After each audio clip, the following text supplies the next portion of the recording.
Hello mis jóvenes padawans y bienvenidos a un nuevo vídeo.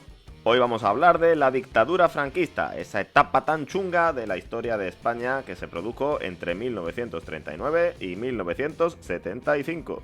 Aunque para que nadie se desilusione os digo ya que lo siento, pero no os voy a aclarar si Franco tenía el culo blanco.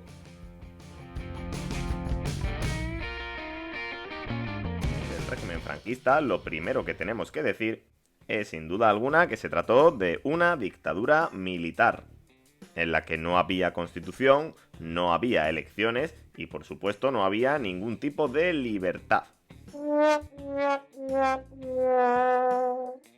En resumen, vaya, que aquí se hacía lo que le salía de las narices a nuestro amigo Paco, que al igual que otros líderes fascistas que ya hemos estudiado, se proclama salvador de España, líder absoluto y por tanto hay que jurarle obediencia ciega.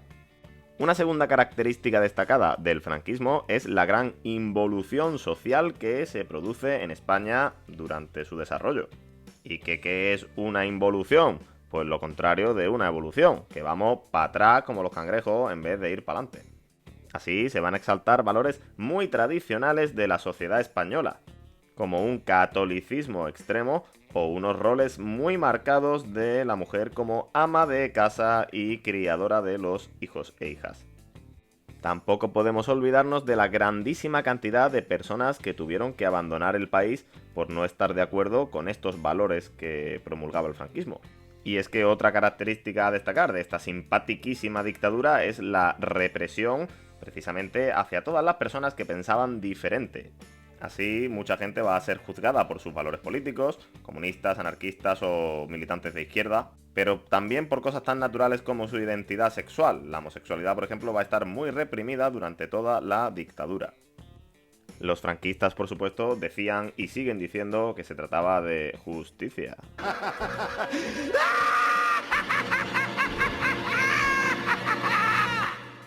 Por último, no nos olvidemos de un marcado nacionalismo, que se va a traducir en cosas tan nefastas como la manipulación de la historia para exaltar los valores de españolismo. Por ejemplo, vendiéndonos acciones de pueblos prerromanos como grandes gestas del pueblo español, que en esos momentos ni siquiera existía ni se le esperaba. En resumen, si os fijáis, estamos hablando de las mismas características con las que caracterizábamos a los regímenes fascistas del tema anterior, de Italia y Alemania.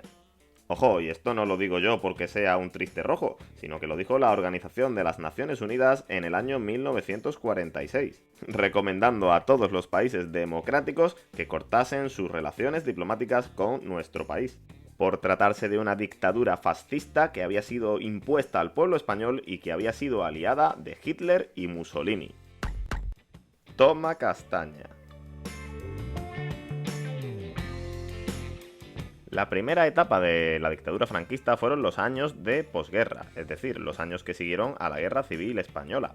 Y lo cierto es que fueron unos años muy duros, de grave crisis y escasez. Para que os hagáis una idea, se impusieron las llamadas cartillas de racionamiento, que eran unos cuponcitos que te daban todos los meses para poder comprar alimentos básicos, ya que no había para todos, así que había que racionarlos. Tú ibas al mercado y podías comprar un máximo de kilos de patatas o de arroz porque no había para todo el mundo. Esta grave crisis, además de consecuencia de las destrucciones de la guerra civil, también se produjo a causa del aislamiento internacional de España, ya que como habíamos dicho antes, Franco y sus colegas habían sido muy amiguitos de los nazis. Aunque cuando los nazis perdieron, corrieron a cambiarse de disfraz y a decirle a los países europeos: yo, amigo de los nazis, no, hombre, ¿qué cosas dices? Anda, te lo estás inventando. Por supuesto, la propaganda franquista le dijo a los españoles que España se aislaba, pero porque ella quería, porque no necesitaba a nadie, porque era autosuficiente. Ya, claro, cuéntame más. Con esta situación de crisis tenemos que destacar la aparición de un elemento que aumentó aún más la ruina de los españoles, como fue el comercio en el mercado negro, también conocido como el extraperlo, en el que personas cercanas al régimen se enriquecieron vendiendo productos a precios desorbitados y aprovechando la desesperación de la población española, siendo muy destacable que estas personas o sus herederos continúan siendo ricos hoy en día. Resumiendo, que la vida de los españoles en los años 40 y 50 fue de miseria y pobreza absoluta.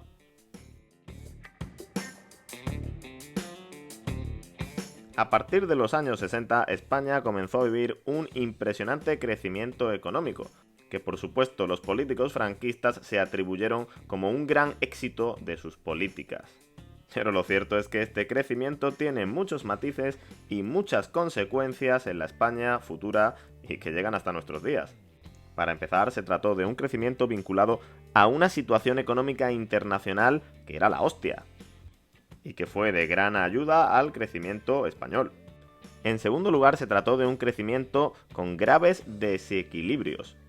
Las ciudades se desarrollaron en gran medida mientras que las zonas rurales se quedaban despobladas, y además fue un crecimiento basado principalmente en el desarrollo del turismo, que pasó a ser la principal actividad económica de nuestro país. Tanto que incluso se le dedicaban monumentos o canciones a los turistas.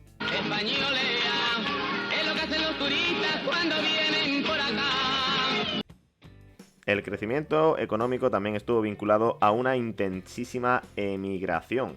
Es decir, muchísimos españoles cogieron sus maletas y se piraron a trabajar a Alemania, Francia o Suiza.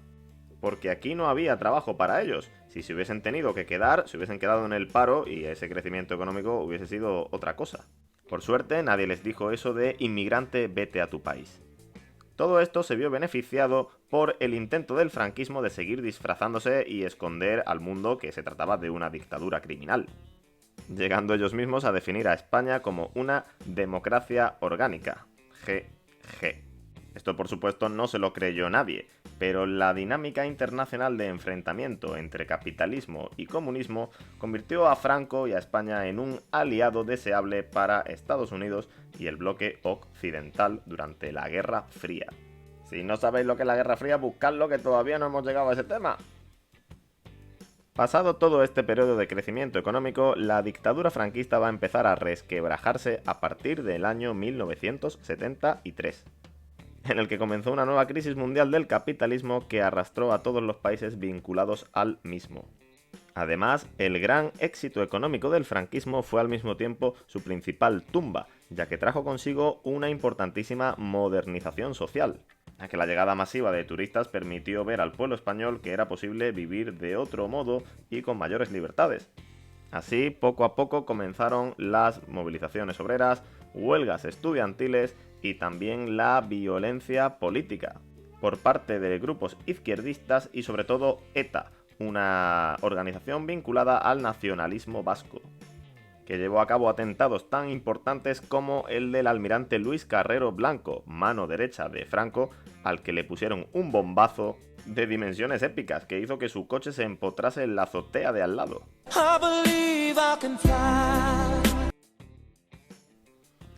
Así, el dictador Francisco Franco murió el día 20 de noviembre de 1975, acabando con ello la dictadura y dando paso a un nuevo sistema político.